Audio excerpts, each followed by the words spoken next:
She walked into a room of 8 candidates. Nobody moved toward her. Not because she was weak, because she was black, and they had already decided. What happened next took 6 seconds and changed everything. Subscribe if you want to see how one woman rewrote the standard. The fluorescent lights inside Training Floor B of the Hargrove Security Institute had a particular kind of coldness to them. Not just the temperature, though Atlanta in February had its own bite, but something clinical, something that stripped color from everything it touched and left only function. The walls were gray. The mats were gray. Even the men standing on them seemed to carry a grayness, that particular blankness of people who believed they had already won something before the contest began. 8 candidates had made it this far. 8 people who had cleared federal background checks, passed psychological evaluations, survived 2 rounds of physical assessment, and submitted to a vetting process that Sandra Pruitt, Hargrove's director of candidate evaluation, had spent 11 years refining. She stood near the far wall now, tablet in hand, watching the room settle. She had learned, after more than a decade in this work, that the most revealing moments were not the ones on the mat. They were the ones before it. The way a person stood when they thought no one was deciding anything yet. The way they looked at each other. The way they looked at whoever was different. Zara Elaine Brooks walked through the door at 8:04 in the morning, 4 minutes after the other 7 candidates had already arranged themselves into the casual territorial clusters that form naturally when competitive people share a room. She was 32 years old, 5'8", and carried a worn black duffel bag over her left shoulder like it weighed nothing, which it probably did, given the condition of her hands. Not rough exactly, but settled. The hands of someone who had worked with them long enough that calluses had become permanent residents rather than visitors. Her hair was pulled back tight. No jewelry, no attempt at anything other than presence, and somehow that was the thing that landed first. Not her face, not her build, but the way she moved through the door, without slowing down, without scanning the room for approval, without the half-second hesitation that most people don't even know they perform when they enter a space where they are outnumbered. She was the only black woman in the room. She may as well have walked in carrying a flag, for all the attention it produced. Derek Voss noticed her first, or rather, Derek Voss made sure everyone knew he had noticed her first. He was 38, broad across the shoulders, with the kind of confidence that had been validated so many times it had curdled slightly into something less clean. He leaned toward Rick Boone, who stood beside him with a tattoo climbing from his collar toward his jaw, and he did not lower his voice the way a person does when they are embarrassed by what they are about to say. He lowered it the way a person does when they want to be heard by exactly the right audience. "They're really out here filling seats," he said. "HR's running a diversity checklist. This isn't a nonprofit." Rick huffed once through his nose. 2 other candidates, Cal Merritt, a former state police detective with the careful stillness of a man who had learned to keep his reactions professional, and a private contractor named Souza, whose resume was excellent and whose expression had not changed once since Zara walked through the door, exchanged a look that was too quick to be accidental and too slow to be innocent. The look of men who disagreed with nothing and would confirm nothing. Sandra heard it. She always heard it. She made a mark on her tablet that had nothing to do with the official evaluation form and everything to do with the one she kept in her own head. Above the training floor, behind a panel of reinforced glass that rendered the observers as silhouettes to anyone below, Nathan Cole stood with his hands clasped behind his back. The observation room was a standard feature of Hargrove's facility, and candidates had been informed of its existence during intake, that assessments might be observed by senior staff or consulting evaluators. Most candidates had glanced up once during the morning's early minutes, registered the silhouettes, and returned their attention to the floor. The professional reflex, in a room full of people trained to read environments, was to note the observation and not perform for it. He was 55 years old and had built Hargrove Security from a 2-man operation into the most respected private executive protection firm on the East Coast. Before that, he had spent 19 years in federal law enforcement, the last 6 as a supervisory special agent, and had left with the particular clarity of a man who knew exactly what the institutional version of this work could not do and believed the private version could do better. He had seen every kind of candidate the industry produced. He had hired and fired people who looked exactly right and performed exactly wrong. He had learned, sometimes expensively, that the room's first impression was almost always a test of the room, not of the person being assessed. Beside him, in a charcoal blazer, with her arms folded and her expression perfectly unreadable, sat a woman no one on the floor had been introduced to. Agent Phyllis Monroe, former United States Secret Service, 22 years of protective detail work, including 4 years on presidential assignments. She was watching Zara Brooks with the particular attention of someone who recognized something. Not talent exactly, not yet, but the specific quality of stillness that only comes from having been in rooms like this before, and having learned that reaction is a resource, and resources should not be wasted on people who haven't earned them. Zara set her duffel bag down along the wall, unzipped it slowly, and removed a pair of gloves. They were worn at the knuckles, not new, not bought for today. Sandra watched her pull them on, one finger at a time, and felt something she had trained herself not to feel too early: certainty. She looked back at Derek Voss, who was still smiling. Then she looked at her tablet and wrote 2 words that were not part of any official form. Watch closely. Sandra Pruitt had a method for the pairing round, and it was deliberate in its simplicity. She called for partners, and then she waited. She did not assign. She did not suggest. She stood at the edge of the mat with her tablet against her chest, and she let the room decide, because the room's decision was always more informative than anything a structured assignment could produce. What people chose, and more importantly, what they avoided, told her things that no psychological screening form had ever captured cleanly. The 7 male candidates moved with the confident economy of men who had been doing this long enough to have opinions about who was worth their time. Marcus Webb, a former Army Ranger with a jaw like a shelf, pointed immediately at the largest man in the room, a contractor named Joel Price, who had the kind of neck that made people instinctively recalculate. They stepped toward each other like they were completing a transaction. Cal Merritt and Sousa paired off beside them with the efficiency of men completing a formality. No discussion, no assessment, simply the mutual recognition that this particular pairing required nothing from either of them. That left 4 unpaired, including Derek Voss, Rick Boone, Trey Holden, and Zara Brooks. Derek looked at Rick. Rick looked at Derek. The communication between them was wordless and immediate. They would pair together, obviously, which left Trey and Zara standing at opposite ends of the mat's edge, with the particular visibility of people who have been subtly placed on display without being consulted about it. Sandra waited. She had given the room 40 seconds in her head, a count she had developed through years of practice, the precise amount of time it took for deliberate avoidance to become undeniable. No one moved towards Zara, not because the remaining men lacked awareness. They were all trained observers by profession, but because awareness and action occupy different moral territories, and crossing from one to the other in public requires a willingness to be seen making a choice. Rick Boone broke the silence in the way that men like Rick Boone always do, by naming the tension rather than resolving it. "I'm not trying to catch a grievance complaint for going too hard," he said, loudly enough to function as a joke for anyone who wanted to receive it that way, and an explanation for anyone who didn't. A couple of quiet sounds from around the room, not quite laughter, not quite agreement, something slippery in between. Zara did not react. Her eyes moved to the middle distance and stayed there.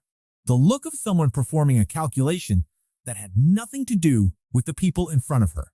Sandra made another mark on her internal form. Then Trey Holden moved. He pushed off the wall with one shoulder, adjusted the wrap on his right wrist, and walked toward the center of the mat with the deliberate unhurriedness of a man who had decided something and was not interested in performing the decision. He was 34. Lean in the way that functional strength produces rather than aesthetic effort, with eyes that had the particular sharpness of someone who processed information slightly ahead of the room's average tempo. Derek Voss watched him move and could not help himself. "Solidarity, huh?" he called out. and the word landed with the specific weight of a term being deployed as a diminishment, implying that Trey's choice was tribal rather than tactical, emotional rather than reasoned. Trey stopped walking. He turned his head toward Derek with the unhurried patience of a man who had heard this particular note played before and had long since decided exactly how to respond to it. "No," he said. His voice was even, unbothered, carrying no heat whatsoever. "I want to work with the best person in this room." He did not look at Zara when he said it. He kept his eyes on Derek. The sentence landed differently than a compliment would have. It was not offered to Zara. It was placed in front of Derek. The room shifted in a way that was almost physical, a collective recalibration of who was holding what. Sandra did not mark her tablet. She simply watched. Up in the glass room, Phyllis Monroe uncrossed her arms for the first time since she had sat down. The mat had a particular sound under training boots, a dense, absorbed compression. Nothing like the echo of hardwood or the skid of concrete. It swallowed sound the way good training spaces are supposed to, so that what happened on it stayed contained, immediate, stripped of the theatricality that external acoustics can accidentally provide. Trey Holden took his position across from Zara Brooks and did something that most of the room had not done since she walked through the door. He looked at her with professional attention rather than social assessment. He studied her the way a person studies a problem they intend to solve, tracking weight distribution, shoulder alignment, the placement of her feet, the particular stillness of her hands at rest. She was doing the same to him. Sandra raised her hand. Controlled engagement. Full assessment protocols. She paused. One beat. Begin. Trey moved first, not with the explosive aggression that some candidates used in opening exchanges, that particular brand of dominance performance that was really anxiety wearing a confident mask, but with a testing precision, a quick lateral probe designed to read response time and weight commitment. Zara slipped it.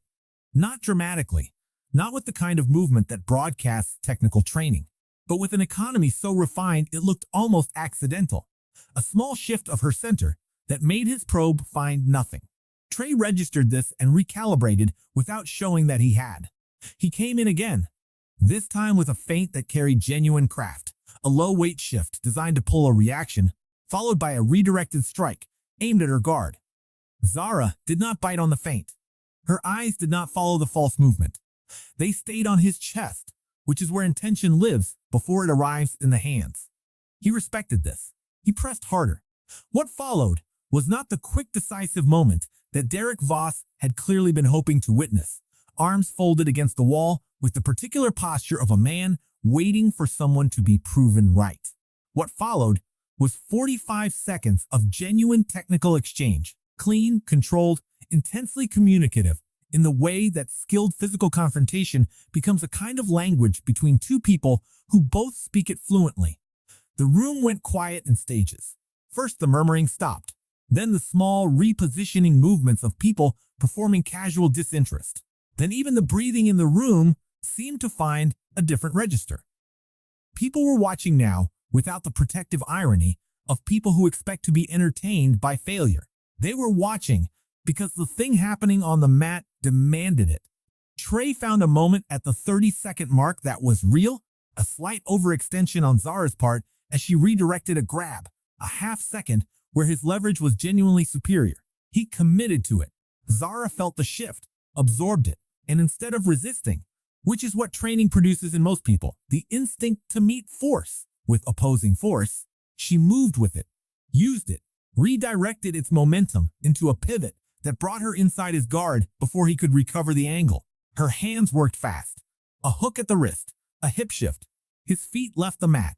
The takedown was clean enough that it took the room a full second to process that it had completed.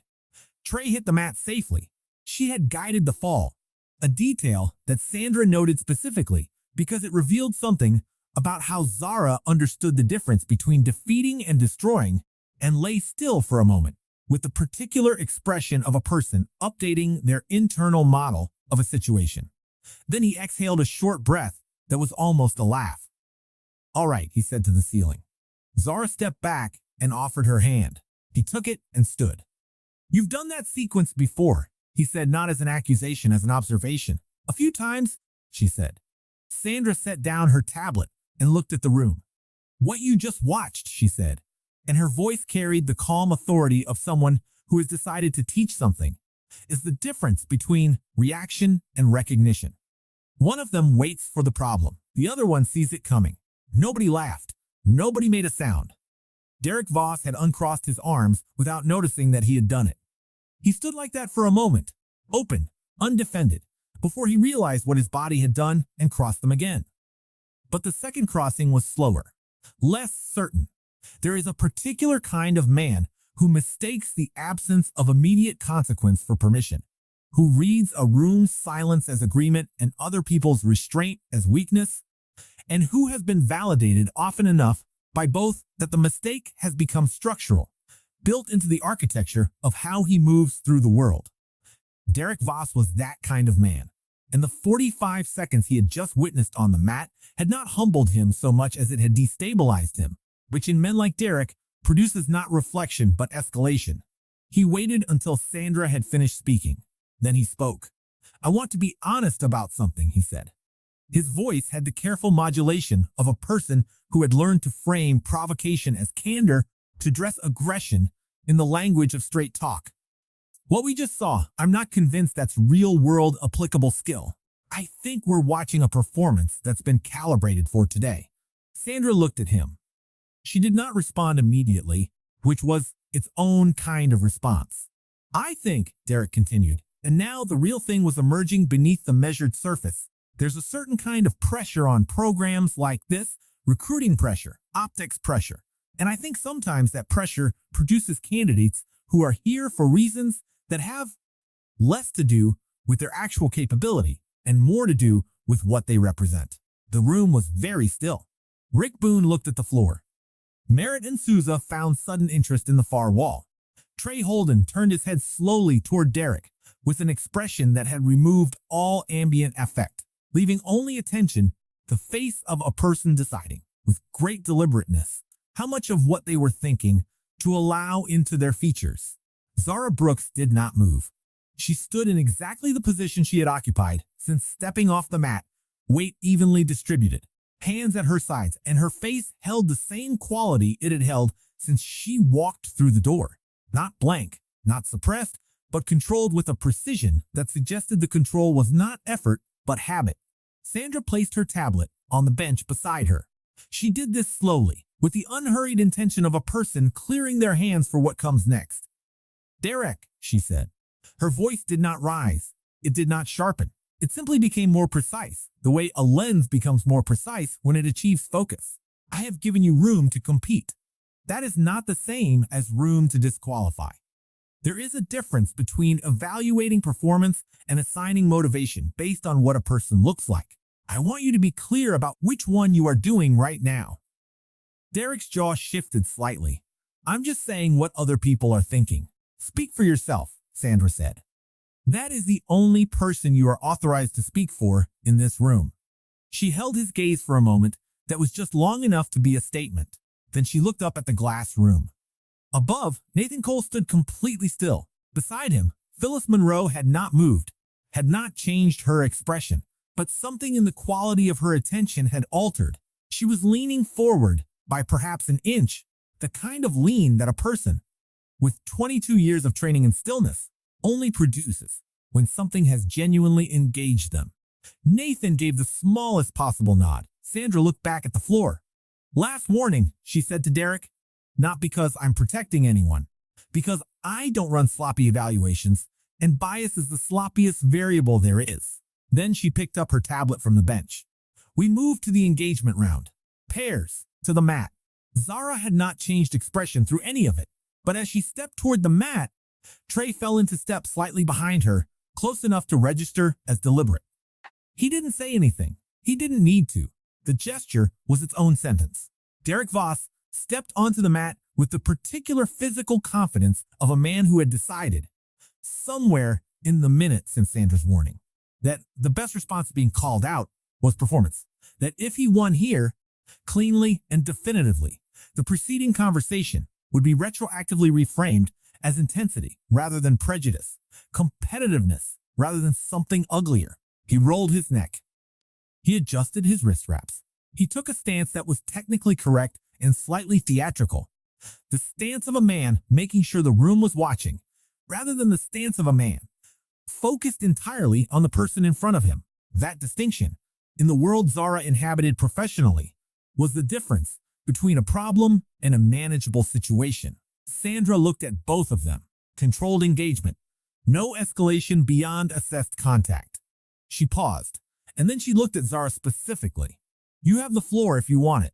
What Sandra meant, and what Zara understood immediately, was an invitation to speak, to make the kind of statement that the moment seemed to be generating pressure toward. Zara was quiet for 2 seconds.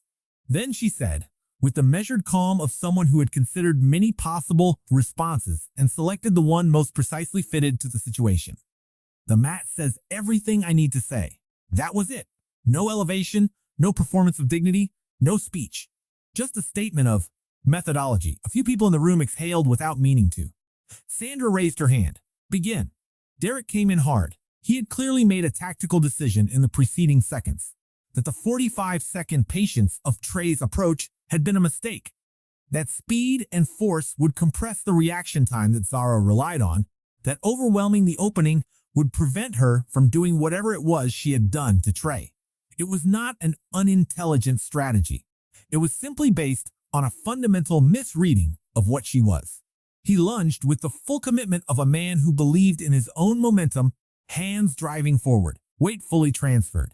Zara did not retreat. She moved laterally by approximately 8 inches, not a dramatic evasion, almost conservative, the minimum necessary displacement, and as his hands found empty space, her foot slid behind his lead leg with the unhurried precision of something practiced 10,000 times, and her shoulder turned in, and Derek Voss's considerable momentum became a liability rather than an asset, and he went down, hard. The sound of it was different from Trey's fall, less guided, more abrupt, the consequence of greater force meeting a more complete redirection. He hit the mat with the full weight of his own attack. Zara was already in position. Her forearm crossed his throat with exactly the pressure required to communicate control, not enough to damage, precisely enough to demonstrate that the option existed. She held it for 6 seconds. Then Sandra said, "Stop," and Zara released and stepped back in one motion. Derek lay on the mat for a moment longer than he needed to. His eyes looked at the ceiling, with an expression that was navigating, in real time, the distance between what he had believed about this moment and what the moment had actually produced. A brief, undefended confusion, there and then gone, replaced by the familiar set of his jaw. Zara returned to her position. She did not check for reactions. She had done the thing she came to do, and the room's response to it was not her responsibility. Up in the glass room, Nathan Cole said nothing. He didn't need to. Phyllis Monroe watched the young woman standing alone at the center of the mat, standing the way she herself had once learned to stand, in rooms very much like this one, 20-something years ago, and felt something precise and quiet move through her that she did not have an official name for. Recognition, maybe, or the particular satisfaction of seeing something you once had to fight to be proven again, more efficiently, by someone who came after you. The simulation space at Hargrove's Training Floor B was designed by a former diplomatic security service operative named Carl Briggs. He had one philosophy about assessment scenarios, which he had shared with Sandra Pruitt when she first commissioned the design. If the scenario rewards speed, you're not testing judgment, you're testing reflexes. Those aren't the same thing, and in this work, confusing them gets people killed. The simulation that Sandra activated that morning was what Briggs called a 3-door scenario. Environmentally, it involved a staged hostile space, a warehouse configuration of movable panels, 3 exit corridors, and a protected asset played by a Hargrove staff member in civilian clothes. The candidates were given 4 seconds of situational briefing and then placed inside the environment with a single objective: extract the asset safely. The operational reality of the scenario was more precise than its simple framing suggested. Door 1 was the fastest route, visibly open, and led directly into a staged ambush that would terminate the scenario with asset loss. Door 2 appeared safe, no visible hostiles, clean sight lines, but Its structural approach required committing to a narrow corridor that closed behind the team, a textbook containment trap. Door 3 was the correct route, but it was not obvious. It required reading the environment rather than reacting to it, noticing the slightly misaligned panel near the east wall that indicated a modified exit, observing that the asset kept glancing right despite being positioned to face left, recognizing that the hostile placement pattern was too symmetrical to be genuine, and therefore designed to direct movement rather than prevent it. It was a scenario built to find the people who could think, while everything around them was generating pressure to stop thinking and start moving. Derek Voss moved first. He called it loudly, with the decisive command voice of a man who had been rewarded for sounding certain, and 4 other candidates followed him toward door 1, 2 immediately behind him, before the staging environment had completed its setup cycle. Marcus Webb a half step behind that group, and Joel Price last, holding his position near the entry point for a beat before committing to the same direction. Within 11 seconds of Derek's first step, the scenario's ambush protocol triggered. All 5 extractions were officially failed. Sandra's voice came through the staging environment speakers. Door 1 teams, scenario terminated. Hold position. The environment reset. The failed team stood where they were and waited. Another candidate, Dan Souza, a former private contractor with excellent individual skills and a marked tendency to solve problems alone, a pattern his resume had suggested and the morning had confirmed, went for door 2 and made it 40 feet before the corridor sealed. He stood in the contained space with the particular expression of a person who has just understood something slightly too late. A moment later, the corridor panel released. Scenario protocol, not physics, and he stepped back into the staging area with the specific posture of a man who has been correct about his own competence for too long to have a ready response for being wrong. That left Trey Holden and Zara Brooks. They had not moved. They stood inside the staging environment's entry point, and they were not discussing anything, but they were communicating with the specific efficiency of people who process information at a compatible frequency. Trey's eyes moved to the east wall panel. He noticed the gap. He noticed the asset's gaze pattern. He looked at Zara. She was already looking at the same things he was looking at. He gave her a single small nod, not deferring, not leading, but checking. She returned it. They moved together toward door 3 with the unhurried efficiency of a decision that had been made completely before it was executed. Zara moved the panel. The modified exit held. They guided the asset through in clean sequence, Zara taking point, Trey covering the rear without being instructed to, the kind of role assumption that comes from reading a situation rather than waiting for assignment. The scenario ended with asset extraction confirmed. Sandra's voice came through the space. Scenario complete. All teams to the debrief floor. In the corridor outside, Derek stood with his arms crossed, jaw tight, processing the gap between the narrative he had been constructing about today and the one the day was actually writing. He was beginning, with the particular resistance of a man who does not change easily, to wonder what else he had been wrong about. He did not follow the thought to its conclusion, but he did not stop it as quickly as he would have this morning. He looked at Zara as she came through the door. "You hesitated," he said. "You cost the team reaction time." Trey stopped walking. He turned around slowly. "We were the only team that got the asset out," he said. "Think about that for a second." The debrief space was a narrower room adjacent to the training floor, lit differently, warmer, less clinical, the kind of lighting that was supposed to facilitate reflection rather than performance. A long table, 8 chairs, a whiteboard on the far wall that Sandra used for technical review. Her tablet lay closed at her seat. Candidates filed in and found seats with the careful social arithmetic of people who are still competing even when they are sitting down. The debrief had been running for approximately 7 minutes, with Sandra walking through the simulation's structural logic. Why the scenario was designed as it was, what each decision point was intended to reveal, when Derek spoke. He had been quiet since the corridor exchange with Trey. Quiet, in the way that certain people are quiet when they are building towards something rather than processing away from it. He did not raise his hand.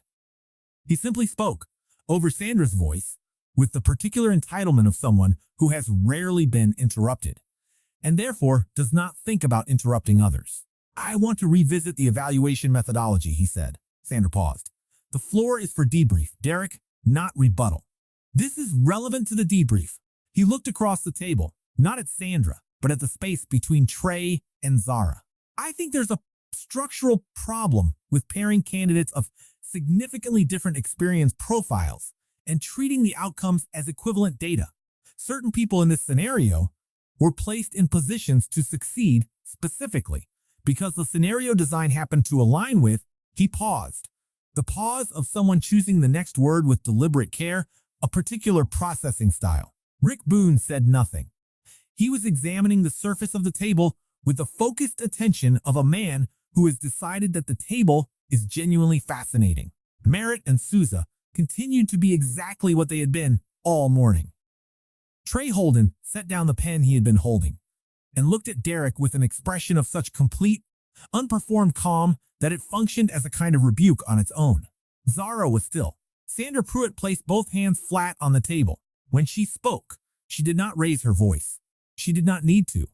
There are registers of human communication that operate below volume and above language.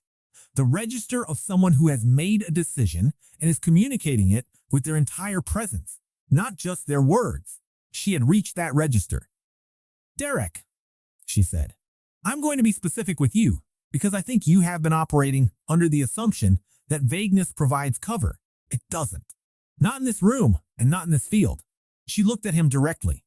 What you have been doing this morning, framing Zara's performance as manufactured, as demographically motivated, as structurally advantaged, is a pattern. I have watched it build since 8 this morning, and I want to name it plainly because I don't run evaluations where bias is allowed to operate under the surface without being identified.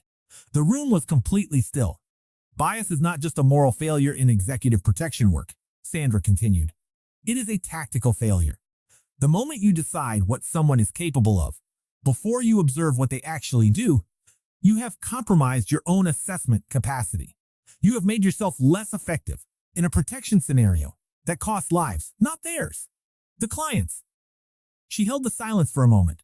This is your final warning in this process. One more instance and you are removed. Not because I am protecting anyone, because I will not certify a candidate who has demonstrated a fundamental impairment in threat assessment. Derek's face held, with considerable effort, a careful neutrality. But something had shifted in it, a slight tightening around the eyes, the micro-expression of a person being reached by something they were not prepared to be reached by. He said nothing. Sandra opened her tablet and looked at the screen. Page 3, the corridor containment analysis. Above them, through the ceiling they couldn't see. Phyllis Monroe leaned back in her chair for the first time since the morning began. Nathan Cole glanced at her. She said quietly, "She's good." Nathan looked back at the floor. "She's been good since this morning." "I know," Phyllis said. "I meant Sandra." The final evaluation at Hargrove was not a test that was advertised in advance to candidates, Sandra Pruitt believed. With the conviction of someone who had seen too many well-prepared performances collapse under genuine pressure, that the most accurate assessment was the one the subject didn't know was an assessment. What the candidates had been told was that the afternoon's final phase would involve a live protection scenario with an unnamed principal. What they had not been told was that the principal would be Nathan Cole himself, that the scenario would contain 4 embedded threats rather than the standard 2, that the 4th threat would come from inside their own candidate group, and that the woman, sitting quietly in the glass room all morning, would descend to the training floor and stand in the corner like a civilian observer. Sandra had selected Rick Boone for the internal threat role that morning, after his first exchange with Derek near the entry door.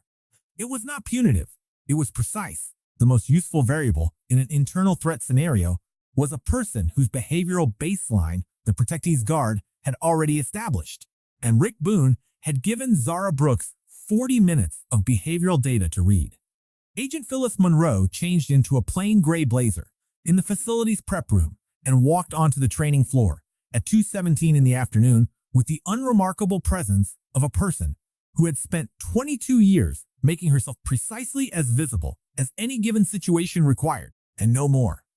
She took a position near the north wall, arms folded, and waited. Candidates filed in. Sandra announced the scenario's parameters: protect the principal, assess threats, maintain perimeter, adapt to live variables. Nathan Cole entered through the east door at 2:21, moving with the unhurried authority of a man in his own building, which he was. Most candidates straightened slightly when he walked in. Zara watched him enter, conducted a 2-second assessment of the room's new geometry, and stepped to a position that placed her at the correct angle relative to Nathan, close enough for immediate response, angled to maintain peripheral coverage of the full floor space. "Miss Brooks," Nathan said. She looked at him. "You're the one they've been talking about." "I'm the one assigned to you," she said. Something in Nathan's expression adjusted by a fraction. "Good answer," he said. The earpiece Sandra had fitted Zara with crackled. "Multiple potential threats. Civilian observer present. She is not a variable. Internal variable present among candidates. Trust your assessment." The first threat came from the west, a male assessor in civilian clothes who reached toward his jacket with the telegraphed slowness of a move designed to test whether the protectee's guard reacted to appearance or intention. Zara did not move toward him. "Distraction," she said, voice low, directed at Nathan. He raised an eyebrow. Then the second threat came from the north, fast and purposeful. A female assessor covering ground with the specific directional commitment of genuine intent. Zara intercepted, redirected, controlled, all within 3 seconds, asset untouched. A sound moved through the watching candidates. Not quite a reaction, more like an involuntary confirmation of something they were still processing. Third threat from the east, simultaneously, with a feint from the south, a doubled pressure designed to force a choice between coverage points. Zara pulled Nathan 1 step to her left, positioning him behind her shoulder, and handled the eastern threat while the feint from the south revealed itself as non-committed and fell back. Then she paused. 2 seconds of absolute stillness that were not hesitation but calculation, because the fourth threat had not come, and Zara had counted. She turned her head slowly, not dramatically, not with announcement, and her eyes moved to Rick Boone, who was standing with the other candidates along the north wall. His breathing had changed, not dramatically, but measurably, slightly elevated, slightly shallow, the respiratory pattern of a person who has received a cue and is waiting to act on it.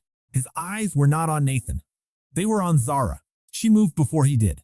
A single step that put her inside his decision window, that invisible threshold where a person's commitment to an action becomes irreversible.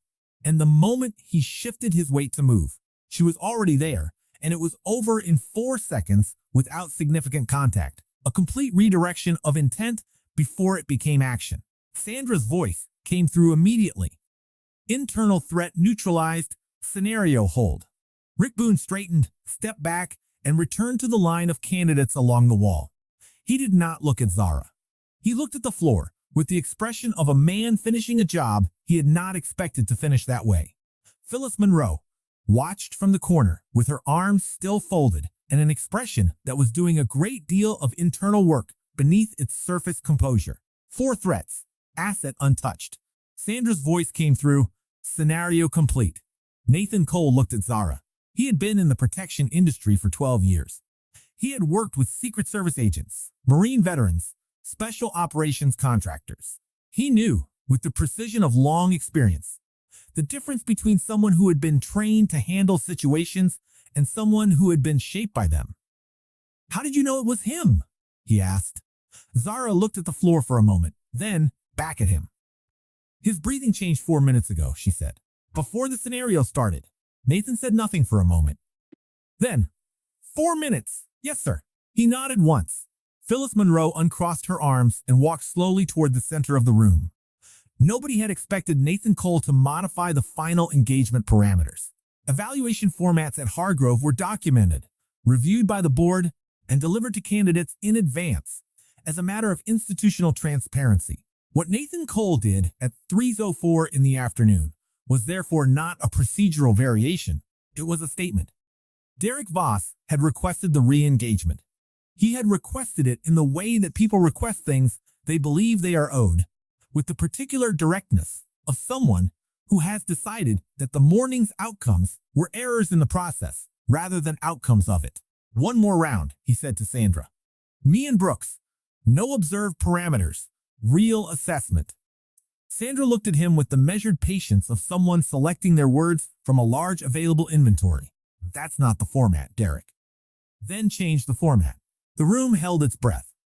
Nathan Cole, who had remained on the floor following the scenario, turned from the conversation he had been having with Phyllis Monroe and looked at Derek Voss for a long, unhurried moment. Then he said, "All right." Sandra's expression indicated that she had opinions about this that she was professionally containing. "But I'm changing the parameters myself," Nathan continued. "Holden, you're in. 2 against 1. Trey looked at Nathan. Then at Zara. She was already looking at him. Derek stared at Nathan. That's my decision," Nathan said. "The role you're applying for requires adaptive response to unfavorable operational ratios. If you'd prefer not to proceed, that's a valid choice." Derek said nothing. He stepped onto the mat. The 3 of them positioned. Sandra raised her hand without enthusiasm. Controlled engagement. Begin. Trey and Zara did not confer. They had no shared strategy, no pre-arranged protocol, no time to develop either. What they had, and what the 45 seconds of their earlier exchange had established, was a working knowledge of how the other person moved, their timing, their preferred angles, their instinctive responses to pressure. They had sparred for less than a minute total. It was enough. Derek came in hard at Zara, the same opening commitment that he had used before, adjusted slightly for speed. Trey moved laterally, not to assist Zara, but to occupy Derek's peripheral awareness, forcing his attention to divide. Zara read this instantly and used the fraction of Derek's split focus to change her angle. Derek adjusted, recalibrated, came in again.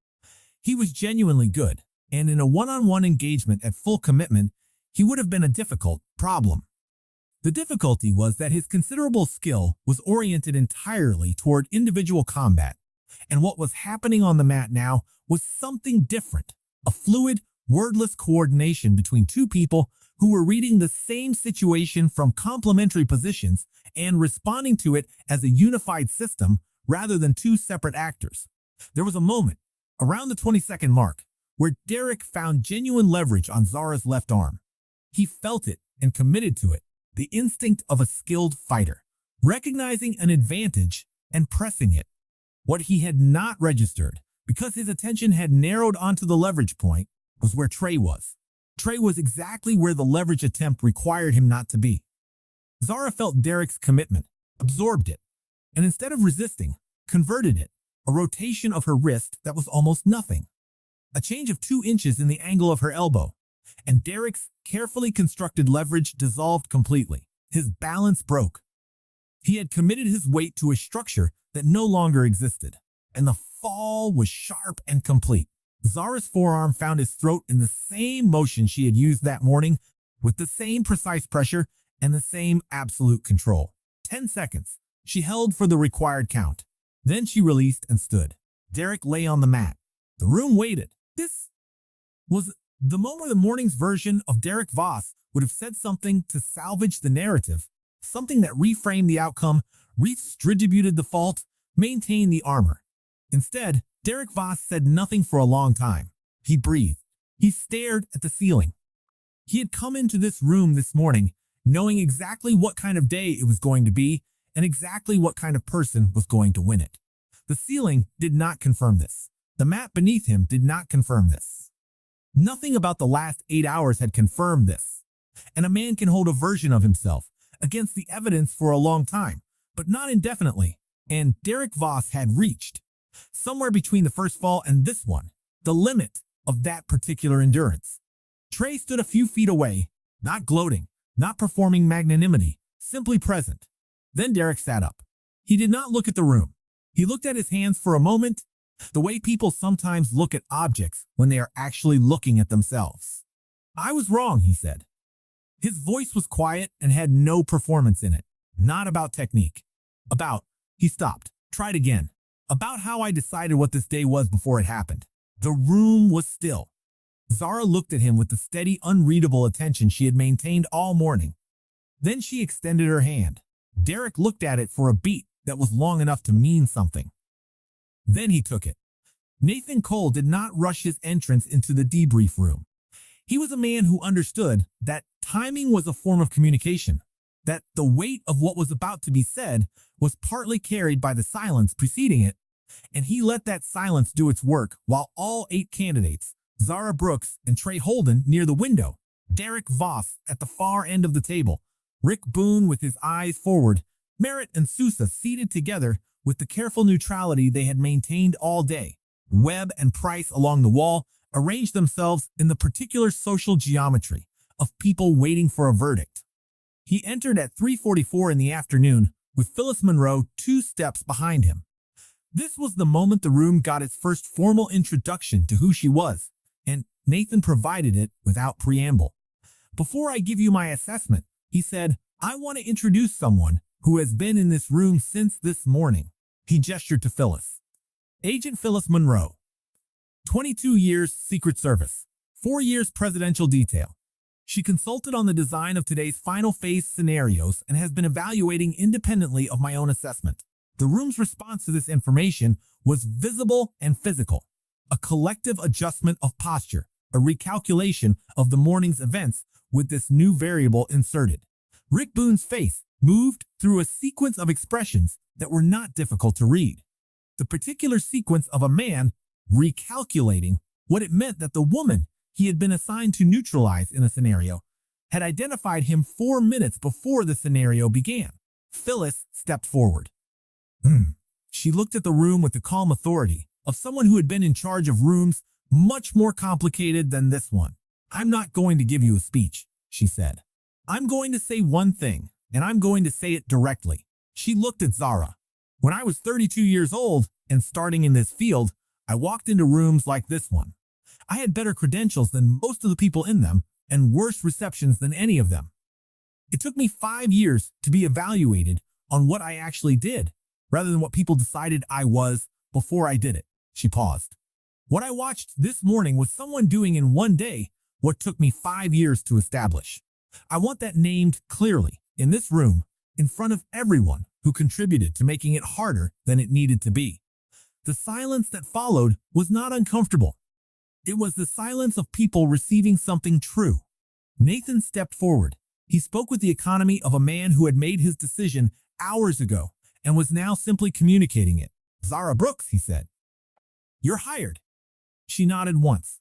A small contained acknowledgement, not relief, not triumph, simply the confirmation of something she had gone to work to earn and had earned. "Trey Holden." Nathan continued. Trey straightened. "You adapted throughout this process. You assessed accurately, partnered effectively, and made correct choices under pressure when the easier choice was available. You're in." Trey exhaled slowly. "Thank you," he said. "I'll be there Monday."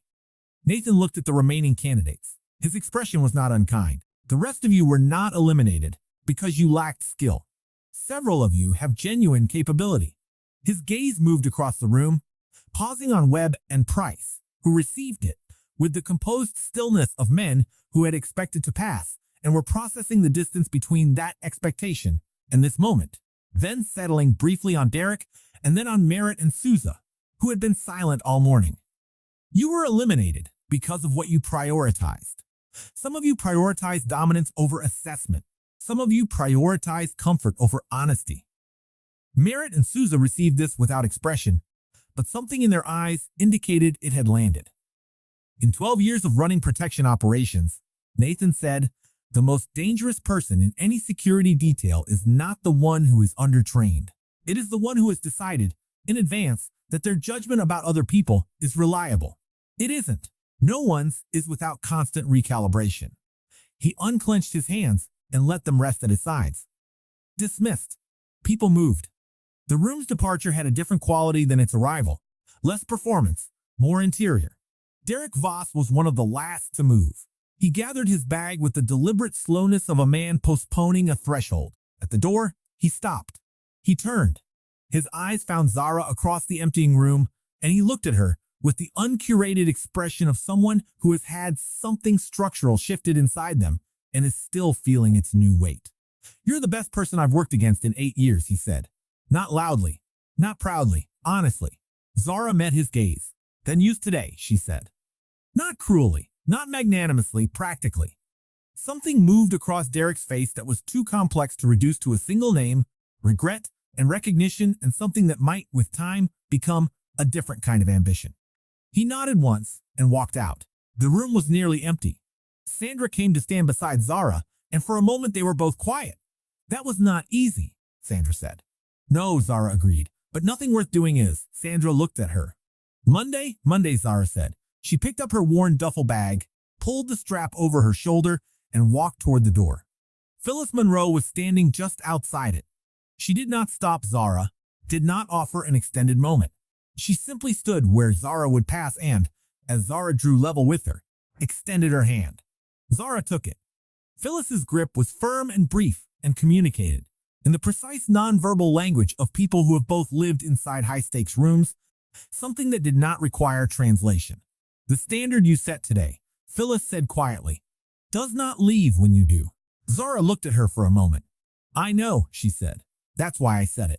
She walked out into the Atlanta afternoon, where the light was different from the light inside. Warmer, less clinical, softer at the edges, and pulled her phone from her pocket. A message from her mother, sent 20 minutes ago. Baby, how did it go? She stood on the sidewalk outside Hargrove Security Institute and typed back 3 words. I'll tell you on the way home. She started walking. Her shoulders did not drop from relief. They stayed where they had been all morning, level, steady, the posture of someone who knew that what came next would require everything today had required, and possibly more, and had decided, a long time ago, in rooms no one in that building would ever know about, that this was not a burden. It was the work. And she had never been afraid of the work. The standard she set that day did not live in the building she walked out of. It lived in the people who remained inside it. Some changed by it immediately, some changed by it slowly, some still resisting the change, but carrying it regardless. That is how standards work. That is how they endure. If this story hit different for you, subscribe and drop a like. It keeps this going. Now tell me, which moment changed the room for you, and where in the world are you watching from? The room had already decided before she walked in. They looked at her and saw a quarter, a checkbox, a seat filled for a parent. They did see her hand went at the clock, settled from year of real work. They did see the way she moved, so that door without slowing down, without scanning for approval, without the half-second hesitation. Most people don't even know they perform. They have already written her story. She came to rewind it. Here was that they told everyone in that room and everyone watching. By doesn't the her the person it target is by the person who carries it the moment you decide what someone is capable or before watching the work you already fail. Not morally, ethically, you make yourself smaller than the situation required. That is a word she did explain. She did ask anyone to believe in her. She thought that the work risky completely without performance. And when it was over, the standard she said it lived with her. It lived in every person who witnessed it, indirect, who finally saw himself clearly, in Shay, who chose correctly when it was easy not to, in Phyllis, who recognized the fight she once had to fight, being found again, more effectively by someone who came after her. You don't prove people wrong by convincing them. You prove them wrong by being unable.